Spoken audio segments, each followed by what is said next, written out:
दोस्तों 12th पास करने के बाद अक्सर एक क्वेश्चन हमारे माइंड में जरूर आता है कि यार मैं अब कौन सा कंप्यूटर कोर्स करूं। क्योंकि जाहिर सी बात है, अगर आप 12th या ग्रेजुएशन के बाद कहीं पे जॉब के लिए जाते हो तो वहां पे एक टेक्निकल क्वालिफिकेशन की डिमांड की जाती है। क्योंकि जाहिर सी बात है, ज्यादातर काम किस पे हो रहे हैं, कंप्यूटर पे। तो उनसे बोलते हैं कि भैया आपने कोई कंप्यूटर कोर्स किया है या नहीं। ऐसे में हमारे दिमाग में क्वेश्चन ये आता है कि मैं कौन सा कंप्यूटर कोर्स करूं, बेसिक करूं, कोई एडवांस कोर्स करूं या किसी पार्टिकुलर फील्ड से रिलेटेड कोर्स करूं। ये कंफ्यूजन हमारे माइंड में होता है और प्रॉपर गाइडेंस ना मिलने की वजह से हम गलत कोर्स चूज कर लेते हैं और बाद में हमें उसका बेनिफिट नहीं मिल पाता। अब ये नॉलेज मैं आपके साथ क्यों शेयर कर रहा हूं, क्योंकि मेरा खुद का एक कंप्यूटर इंस्टीट्यूट है जो मैं पिछले 5 साल से रन कर रहा हूं। तो मुझे इस फील्ड से रिलेटेड नॉलेज है और मुझे पता है कि मार्केट में किस चीज की क्या डिमांड है, किस बिहाफ पे क्या डिमांड है। तो इसीलिए मैं इस टॉपिक पे आपसे बात कर रहा हूं, जिसमें मैं आपको बताऊंगा कि कौन कौन से कोर्स 12th या ग्रेजुएशन के बाद आपके लिए इंपॉर्टेंट हो सकते हैं। तो प्लीज आप वीडियो को पूरा देखें अगर आप रियल में इस टॉपिक से रिलेटेड अवेयर होना चाहते हैं तो बिना किसी देरी के शुरू करते हैं इस वीडियो को। मेरा नाम है राहुल और शुरू करते हैं आज का टॉपिक। तो यहाँ सबसे पहले बात करें कि अगर आप 12th या ग्रेजुएशन के बिहाफ पे कहीं जॉब के लिए जाते हैं एज अ फ्रेशर, तो आपको जॉब मिलती है कंप्यूटर ऑपरेटर की, या फिर आपको काम मिल सकता है डेटा एंट्री का, या फिर नॉर्मली आपको डेटा मैनेजमेंट मिल सकता है एक्सेल पे। तो ये 3 काम मेनली हमें मिलते हैं। इसके लिए जो कोर्स है वो है डीसीए, जिसका पूरा मतलब होता है डिप्लोमा इन कंप्यूटर एप्लीकेशन। इसमें सबसे पहले शुरुआत होती है फंडामेंटल ऑफ कंप्यूटर से, जिसमें क्या है कि आपको ऑपरेटिंग सिस्टम के बारे में बताया जाता है, कंप्यूटर के टूल्स एप्लीकेशंस को कैसे आपको यूज करना है वो चीजें सिखाई जाती है। Keyboard shortcuts, word pad, note pad, ये सारी चीजें फंडामेंटल ऑफ कंप्यूटर में बताया जाता है। इसके बाद आपको एमएस वर्ड बताया जाता है, जिसकी मदद से आप रिज्यूम, फॉर्मेट, क्वेश्चन पेपर या नॉर्मली अगर मैं बात करूं कोई फॉर्मेट क्रिएट करना है तो वो आप कर पाते हैं।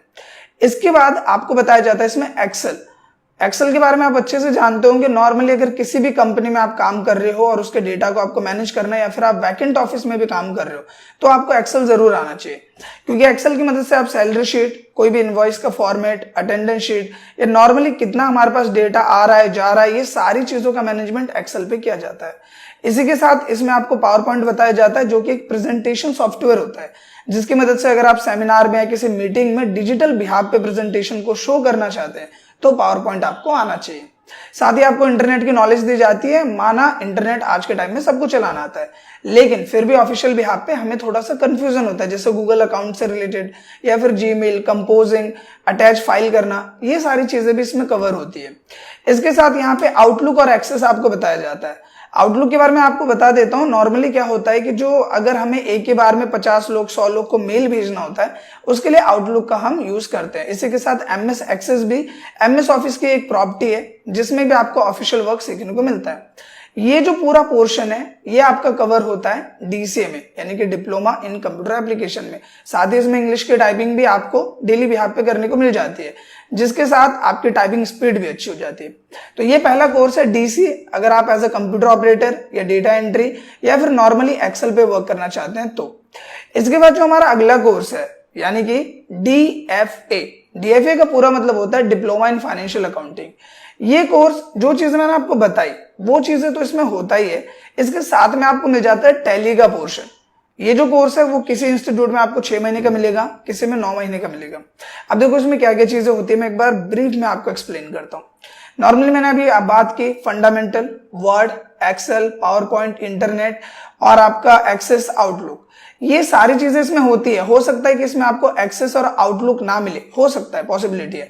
लेकिन इसके साथ में आपको यहाँ पे मिल जाता है टैली का पोर्शन, जिसमें फाइनेंशियल अकाउंटिंग, टैली ERP9 का सॉफ्टवेयर और टैक्सेशन, ये चीजें आपको मिल जाती है। और अगर आप मान लो कि कॉमर्स के स्टूडेंट हो, 11th 12th आपने कॉमर्स से की है या ग्रेजुएशन आपने बीकॉम से किया है, तो आपको अच्छे से पता होगा कि अगर आप कहीं पे भी जॉब के लिए जाओगे तो आपको टैली आना ही चाहिए। क्योंकि सारा काम किस पे होता है, टैली पे होगा। जितने कॉमर्स फील्ड वाले पर्सन है, अकाउंटिंग का जो भी काम करेंगे वो टैली में करते हैं, तो उनके लिए टैली इंपॉर्टेंट होता है कंप्यूटर की नॉलेज के साथ साथ। तो उसके लिए आप डीएफए को चूज करें अगर आप कॉमर्स के या फिर बीकॉम साइड के स्टूडेंट हैं तो। इसके बाद जो हमारा अगला कोर्स है वो है ग्राफिक डिजाइनिंग। जो पर्सन इनोवेटिव है या फिर 12th के बाद कुछ अलग फील्ड में जाना चाहते हैं, फॉर एन एग्जाम्पल जैसे कि आपने देखा होगा कि शादी के एल्बम्स बनती है या फिर शादी के कार्ड बनते हैं या फिर कोई भी डिजाइन बनता है, कोई भी प्रोजेक्ट के लिए डिजाइन बन रहा है, तो वो सभी काम ग्राफिक डिजाइनिंग के अंतर्गत आता है। ग्राफिक डिजाइनिंग में आपको स्पेशली 3 चीजें सिखाई जाती है। एक होता है कोरल ड्रॉ, फोटोशॉप और पेज मेकर। कोरल ड्रॉ का यूज स्पेशली किया जाता है कोई भी हमें फॉर्मेट बनाना है, एक अच्छे पिक्सल रेट में, जैसे मान लो कोई बैनर बनाना है, कोई शादी का कार्ड बनाना है, या फिर कोई फॉर्मेट बनाना है, विजिटिंग कार्ड बनाना है, डिजाइन बनाना है, पैम्पलेट्स बनाने हैं, वो सभी काम कोरल ड्रॉ पे होते हैं। फोटोशॉप के बारे में आप अच्छे से जानते हो, फोटोशॉप है उसका एक अलग ही रोल प्ले। देखो फोटोशॉप का यूज आज के टाइम में बहुत ज्यादा है, क्योंकि अगर आप शादी में देख रहे हो जितनी फोटो क्लिक्स हो रही है उनमें एडिटिंग का जो काम है, या फिर उसको बहुत ही अच्छे तरीके से हमें रिप्रेजेंट करना है तो भी फोटोशॉप आना चाहिए। इनफैक्ट आज के टाइम में जो एडिटिंग, फोटो एडिटिंग का जो ट्रेंड चला हुआ है उसके लिए भी फोटोशॉप बहुत ही ज्यादा डिमांडेबल है। तो पेज मेकर से क्या आप पेज डिजाइन कर सकते हो, तो page maker, Corel Draw, Photoshop, ये 3 चीजें आपको ग्राफिक डिजाइनिंग में सिखाई जाती है। इस कोर्स टाइम का जो पीरियड होगा वो होगा लगभग 3 से 4 महीने का। अगर आप किसी भी इंस्टीट्यूट में कर रहे हो तो 3 से 4 महीने का कोर्स होगा। जैसा इंस्टीट्यूट होगा वैसा इसका चार्ज होगा। हो सकता है कहीं पे आपको 10,000 में सिखाया जाए और हो सकता है कि कहीं पे 3 से 5,000 में आपको कोर्स करवा दिया जाए। अब जो हमारा यहाँ पे चौथा सेक्शन है वो है वेब डिजाइनिंग प्लस डेवलपमेंट। देखो आज के टाइम में ज्यादातर चीजें ऑनलाइन जा रही है। इनफैक्ट अगर किसी बिजनेस की बात करें तो वो भी अपने बिजनेस को क्या कर रहे हैं, ऑनलाइन ले जा रहे हैं। तो ऑनलाइन ले जाने के लिए उन्हें चाहिए होता है एक वेबसाइट। क्या होता है, वेबसाइट। तो जो मैंने चौथा सेक्शन बोला वेब डिजाइनिंग प्लस डेवलपमेंट, इसकी मदद से आप एक वेबसाइट को बिल्ड कर सकते हो। तो अगर आप 10th या 12th के बाद ये सोचते हैं कि एक ऐसा इनोवेटिव चीज हमें करनी है, कोडिंग करनी है, तो मेरे हिसाब से वेब डिजाइनिंग प्लस डेवलपमेंट का जो सेक्शन है वो आपके लिए बहुत ही बेस्ट है। अब यहाँ पे 2 चीजें मैंने बोली, एक बोली वेब डिजाइनिंग प्लस डेवलपमेंट, ये अलग अलग पोर्शन है। डिजाइनिंग होती है एक स्टैटिक वेबसाइट बनाना। 2 तरीके की वेबसाइट होती है, एक होता है स्टैटिक, एक होता है डायनेमिक। स्टैटिक का मतलब क्या होता है कि जिसमें नॉर्मली हमारा डिजाइनिंग का सेक्शन है, ज्यादा चीजें नहीं है, डिजाइनिंग का सेक्शन है। आप किसी भी इंस्टीट्यूट की वेबसाइट पे गए तो वहां पे आपने उनके बारे में पढ़ा, उनकी चीजों को देखा, तो वो हुई एक स्टैटिक वेबसाइट। उसी की जगह आप चले जाओ अमेजॉन पे, फेसबुक पे, वो है एक डायनामिक वेबसाइट। तो डायनामिक वेबसाइट का मतलब क्या है, एक वेबसाइट जहां पे आप चीजों को देख पा रहे हो, सिर्फ देख पा रहे हो, इंटरफेस है, वो हुई स्टैटिक। डायनेमिक का मतलब क्या है कि आपने देखा तो, लेकिन उसके साथ अगर आपको कुछ एक्टिविटी करनी है, यूजर को कुछ एक्टिविटी करनी है, फॉर एग्जाम्पल आप वहां से सामान खरीद रहे हो तो अंदर में काफी प्रोसेस है। फॉर एग्जाम्पल आप फेसबुक पे यूजर आईडी पासवर्ड डाल रहे हो तो उसके अंदर में कई सारी एक्टिविटी है, तो वो सेक्शन होता है डेवलपमेंट का, वही होती है डायनामिक वेबसाइट। तो अगर आप किसी भी इंस्टीट्यूट में जाएंगे, ब्रीफ में वहां पे समझेंगे तो चीजें बहुत क्लियर हो जाएंगे। फिर भी मैं आपको बता देता हूं, अगर आप कहीं पे कोर्स कर रहे हो 6 महीने का या 1 साल का कोर्स आपको मिलेगा अगर डिजाइनिंग और डेवलपमेंट दोनों का है तो। डिजाइनिंग में बेसिकली HTML, CSS, जावास्क्रिप्ट आपको सिखाई जाती है और डेवलपमेंट में आपको MySQL यानी कि MySQL या PHP और डेटाबेस सर्वर, ये सारी चीजें आपको बताई जाती हैं। तो ये पोर्शन होता है वेब डिजाइनिंग प्लस डेवलपमेंट का।